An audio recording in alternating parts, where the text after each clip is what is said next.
Hoje é 2 de janeiro de 2020, uma quinta-feira.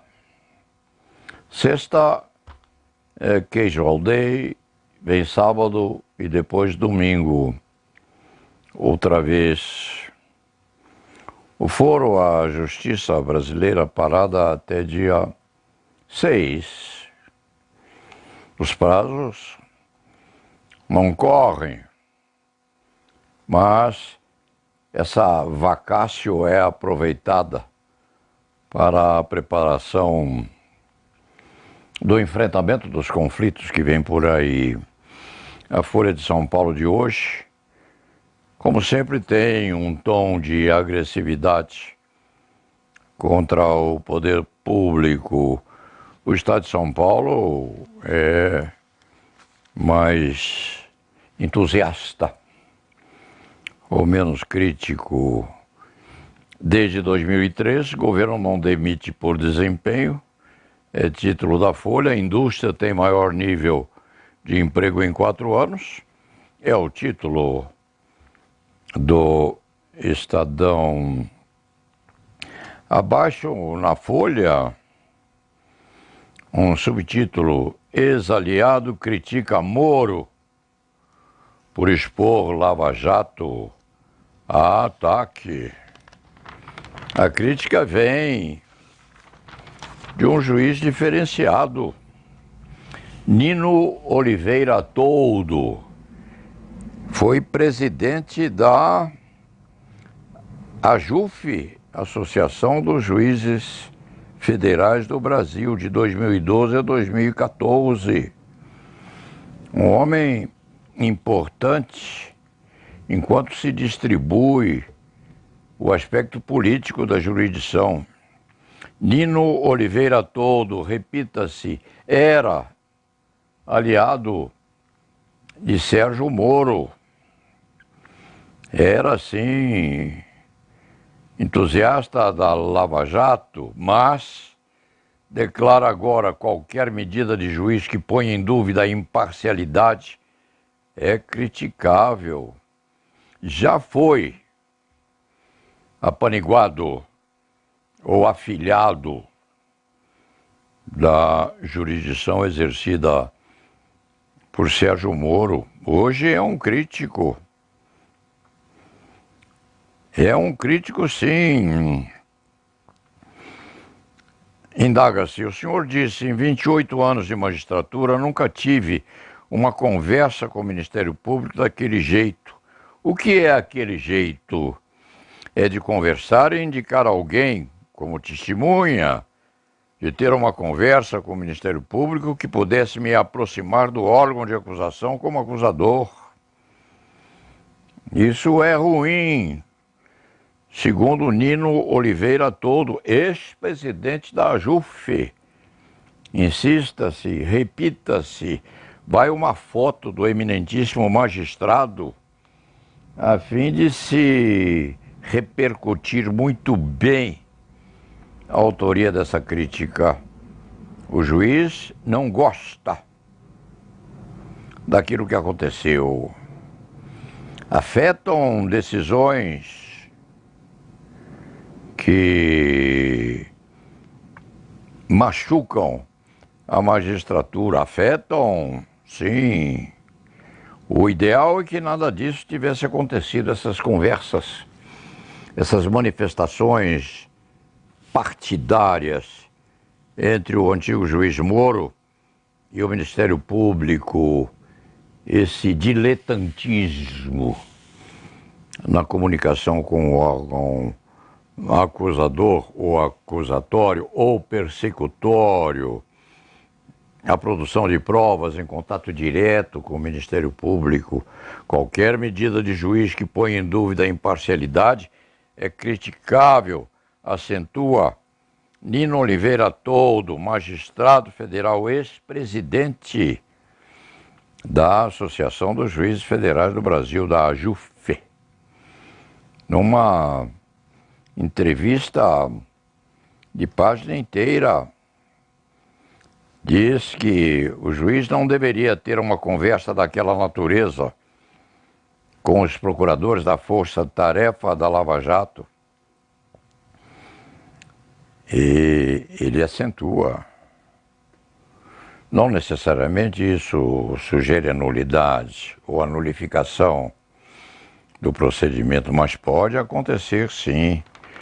Então, esse juiz é muito importante na fixação de uma dissidência no exame da parcialidade ou da imparcialidade com que o antigo juiz Sérgio Moro deveria ter se conduzido e assim não se conduziu.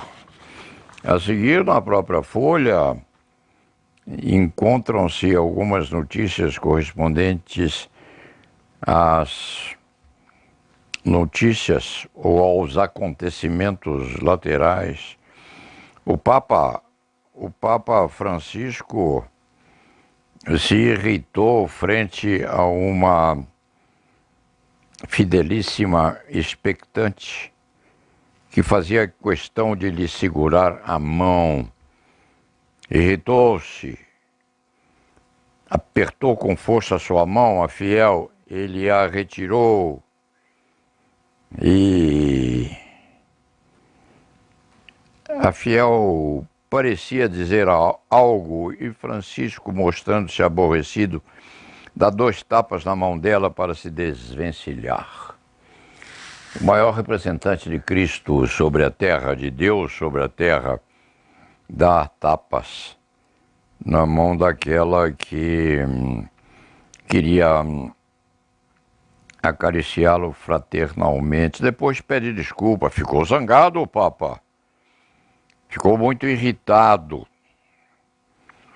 E depois se zangou. A mão é uma difusora de micróbios múltiplos.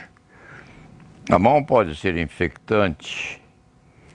A mão pode conter sujidades. Afirma-se que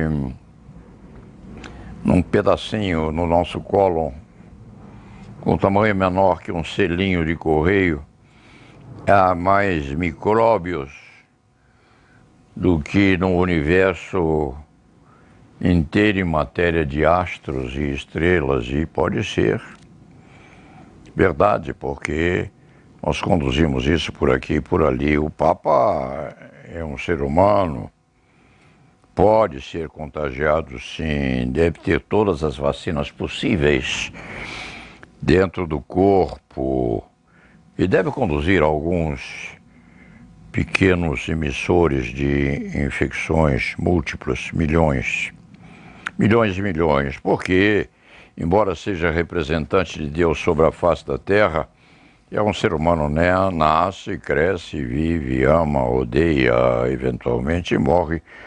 O Papa Francisco pediu desculpas pelo que fez, mas num sentido bem ascético, deveria ser mantido numa redoma de cristal absolutamente posta à margem desses contributos trazidos por milhões e milhões e milhões de criaturas micropostas nesse nosso mundo polivalente. Pediu desculpas, escusou-se, mas é um ser humano com suas faltas e seus pecados. Não deveriam ter permitido que ele chegasse perto daquela mulher fidelíssima. Mas, se quando chegou, desse-lhe as mãos santificadas e santíssimas, escusou-se após. Faz parte. Há de se arrepender disso o resto da vida, mas, enquanto se arrependeu, disse-o com bastante franqueza e humildade, e isso o salva. A seguir, na própria Folha, fuga de do Japão aconteceu após semanas de planejamento.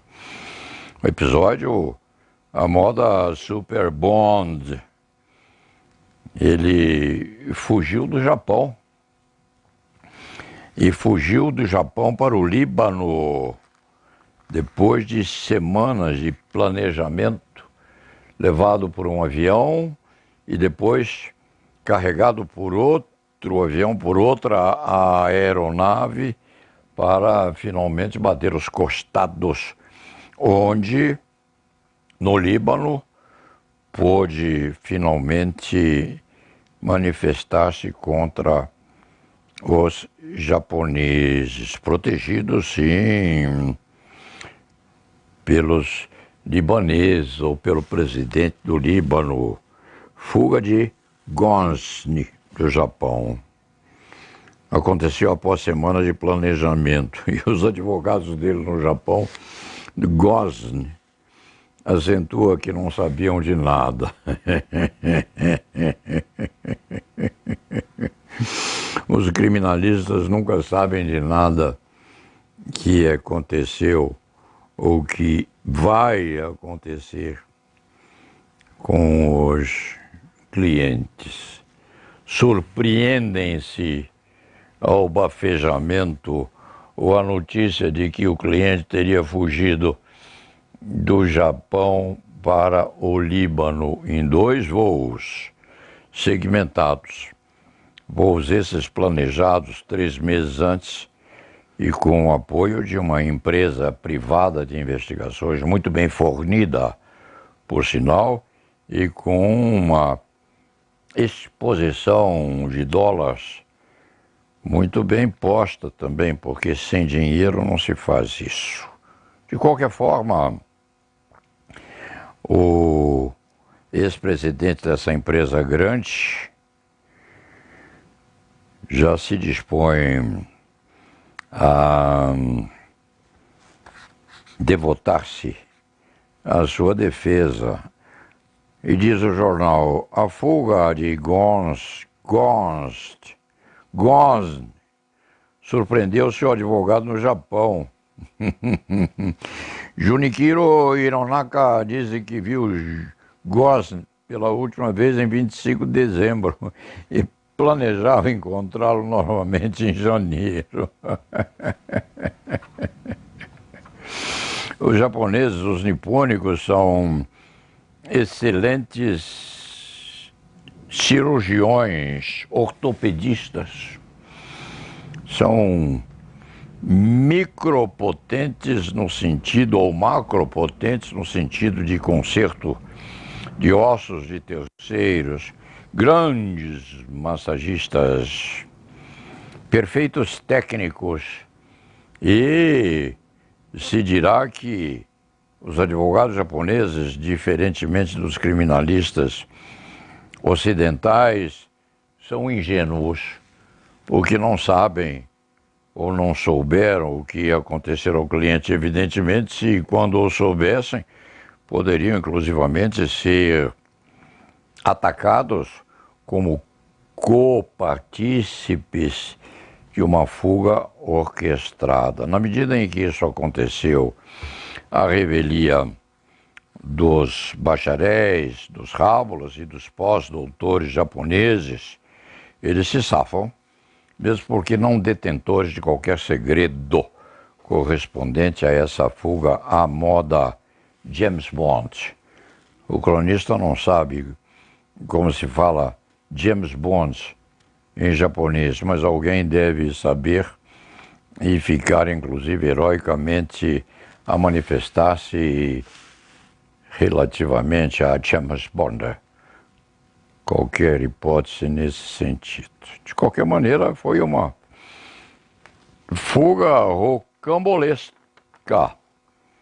e muito bem assentada, universalmente, e caríssima, por sinal, porque esse enlaçamento com 2 aviões de grande porte e com a possibilidade de um deles, o primeiro, descer num aeroporto sem registro, levantar voo outra vez, ou naquele aeroporto o fugitivo tomar outro avião, outra aeronave e chegar são e salvo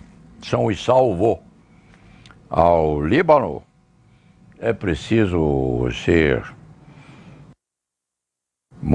movimentado na arte de enfrentar os desaires da vida política e da vida econômico-financeira. Dali ele não sai mais. Dali ele não sai mais e vai defender-se como pode e muito melhor do que se estivesse no Japão sob o sabre dos japoneses. E por último aqui, ainda na Folha, Isaac Asimov, no centenário dele, tem suas ideias relembradas. Foi o precursor das histórias místicas correspondentemente ao descobrimento dos astros e enfrentamento da Lua, Marte, etc. E dos robôs também. E afirmava ele, veículos terrestres flutuarão, com certeza, conversas em vídeo serão comuns, painéis de parede estarão dentro das televisões e refletidos dentro de tubos. E o trabalho será substituído pelo ócio. Negócio é negativa do ócio, é o trabalho. O homem trabalha, participará mais de atividades vertidas ou vertentes dentro do ócio. Dizia Isaac, em 2019 estaremos de volta à Lua? Não, nós vamos estar de volta à Lua, com certeza. E assim, a Folha de quinta-feira, 2 de janeiro de 2020, cuida das modernidades, ou das atualidades, ou do enquanto. O enquanto, diz o cronista, já se foi. O enquanto já passou. O enquanto sempre fica lá atrás. Nós não conseguimos localizar o enquanto. Por último, o novo filme de Clint Eastwood faz relato angustiante sobre um herói injustiçado. Clint é o herói deste velho escriba, tem 90 anos. Clint Eastwood. Clint tem 90 anos e uma pereba pequena, mínima, que ele faz questão de não retirar, como Robert De Niro. Também ostenta uma perebinha no rosto. O escriba não se lembra se é do lado direito ou do lado esquerdo, mas nenhum dos dois retira aquilo o que é absolutamente dispensável. Ter-se ou o herói ou o ator com aquela perebinha no rosto ou no lábio, do lado esquerdo ou do lado direito. Aqueles mais atentos hão de dizer se o escriba tem razão ou não. E para finalizar esta crônica do dia 2 de janeiro de 2020, às 14h30, um pedacinho na Folha Ilustrada das fotos de Mônica Bergamo. O que acontece nas fotos de Mônica Bergamo? A modelo Paula Antonini e o ator Paulo Vilhena passaram a virada em Fernando de Noronha.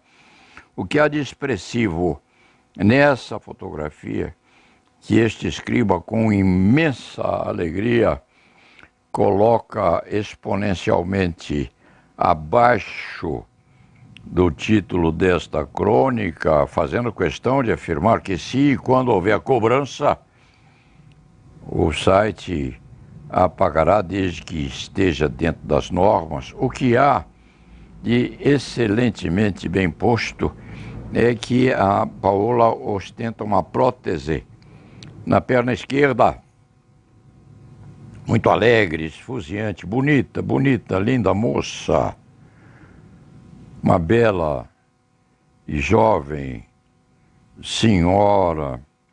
O escriba põe esta fotografia porque se recorda de uma entrevista que a ex-mulher de Paul McCartney,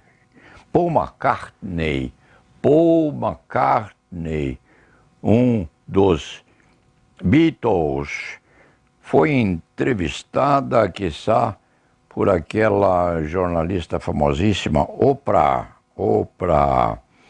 E a ex-mulher de Paul McCartney, se este escriba, se esse industriário da advocacia criminal bem se recorda, também havia perdido uma das pernas, logo acima do joelho, em razão de um acidente de esqui.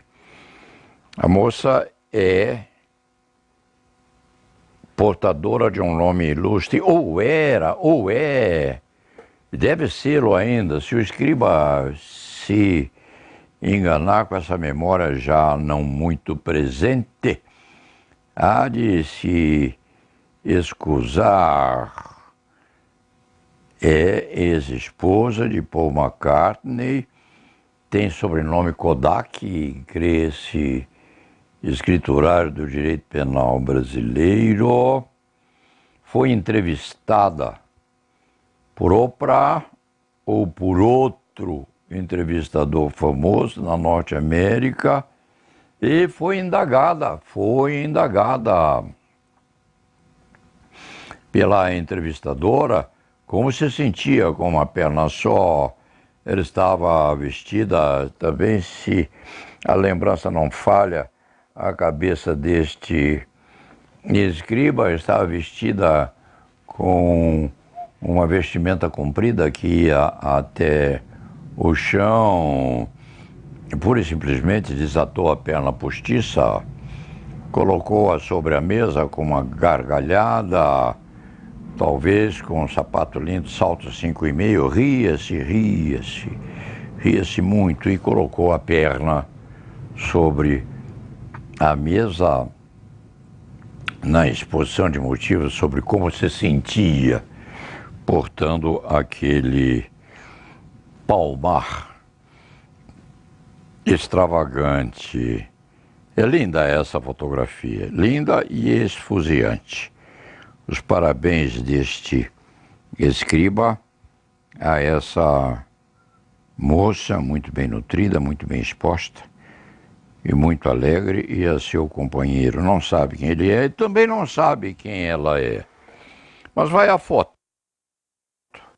Tirá-la, nós a retiraremos, mas como ela é pública, foi publicada, ela vai como veio e com os encômios deste articulista. Curiosamente, o escriturário de direito penal brasileiro e processo penal conversava com Marcos da Costa, ex-presidente do Conselho Seccional da OAB, um dos melhores presidentes que a Ordem já teve. Marcos da Costa também perdeu um pedaço de uma das pernas num acidente de trabalho. Ele estava a serviço da advocacia paulista e brasileira. Perdeu a perna num acidente de automóvel. Recuperou-se, recompôs-se, reconduziu a presidência da Ordem aos lugares adequados e terminou o seu mandato, sim, com uma das pernas substituída por uma prótese, assemelhada àquela que essa moça está a usar alegremente numa das praias desse nosso Brasil imenso. Isso é que é mulher, isso é que é homem. Os dois dispostos, alegres, fortes, despojados de qualquer sentimento de tristeza. e que estão a passos longos devotados a cooperar e contribuir para os bons destinos da advocacia e desse Brasil tão sofrido. Dito isto, são 14 horas e 35 minutos. O escriba vai parar, despedindo-se de seus ouvidores e de seus leitores, desejando a todos um recomeço de ano com bastante fortalecimento, como o escriba faz questão de demonstrar, examinando o que acontece no Brasil, ao menos uma parte importante do que acontece nesse nosso Brasil no dia 2 de janeiro de 2020. Vamos à frente, vamos parar, já é hora. Um abraço a todos. E lá na Veval.